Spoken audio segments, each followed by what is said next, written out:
Hello everyone. In this video, we will be discussing a bar problem. The aim of the experimenters, given a bar shown in sketch, determine the nodal displacement, stress in each element, reaction forces. Compare the theoretical results with the analytical values. So theoretically we know how to do this problem. We'll just say how to solve this problem analytically. So it is a stepped bar of different materials where the left node it is fixed in all DOF and right side a load is applied of magnitude 20 kilonewton. The length of each element is 300 mm and 400 mm respectively for element 1 and element 2. We'll see how to solve this problem by using ANSYS. Go to preference, select the discipline as structural, give OK.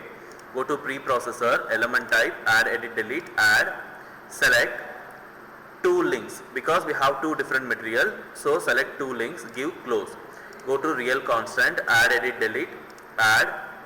Let me select first link 1.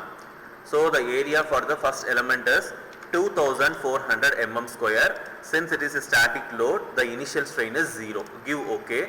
Then add, go to the type 2, that is link 2. The area is 600 mm square and initial strain is 0. Give OK. Now close this.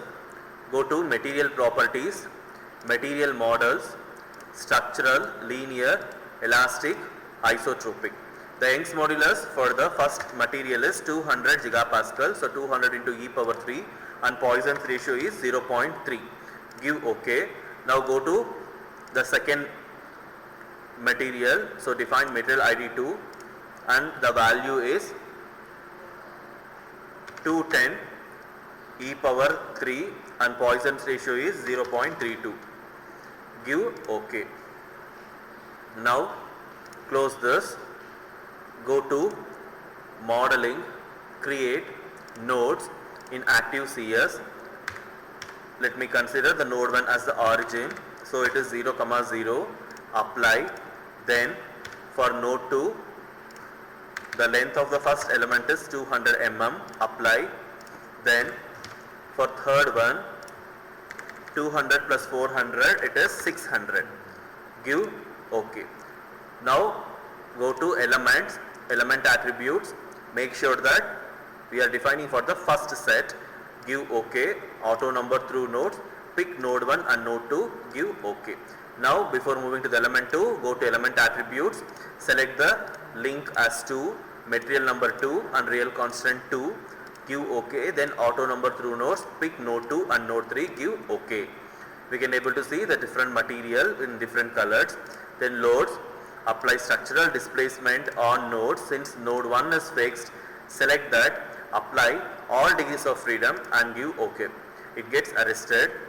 Then move to the force moment on nodes. Pick node 3, apply. It is 20 kilonewton, so 20 into 10 power 3, give OK. Now solution, solve current load step and OK. We got our solution done. Go to general post processor, plot results. For the overall deformation, go to deformation plus undeformed shape, give OK. If you want to see the nodal solutions, go to the degrees of freedom solution, X component displacement. We can able to see at node 1, node 2, node 3 what is the displacement value. Similarly for the reaction, go to the reaction solution, all items, give OK. This is the reaction value. Then go to the element table, define table, add by sequence number LS1, that is the code to check the element stress. Go to the plot results, line element results, OK. So this is the element stress value for the given bar condition. So this is how we need to solve this problem. Thank you.